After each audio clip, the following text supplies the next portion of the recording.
ఆరోప సిద్ధ భక్తి అంటే స్వయంగా దాని యందు భక్తిత్వం ఉండదు.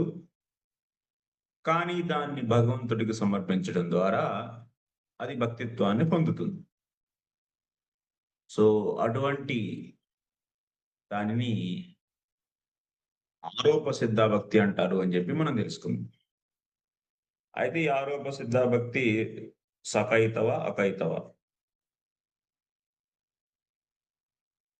ఎప్పుడైతే అది కేవలం భగవంతుడికి సమర్పించడం కోసం మాత్రమే గనక చేస్తే ఇంక వేరే ఉద్దేశ్యం ఏం లేదు. వేరే ఫలాపేక్ష లేదు దాని నుంచి.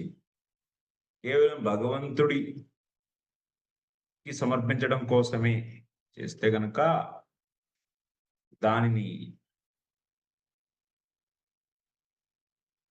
అకహైతుక, అకైతవ, అకైతవ ఆరోప సిద్ధ భక్తి అంటారు. అన్య ప్రయోజనం ఉంటే గనక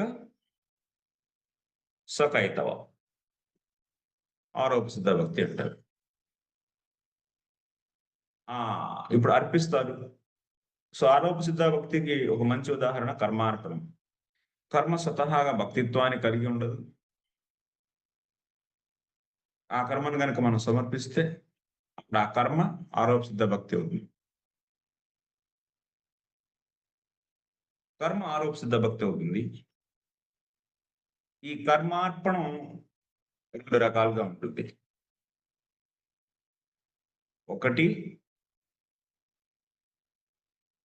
ప్రీణన రూప, రెండవది త్యాగ రూప. కర్మ యందు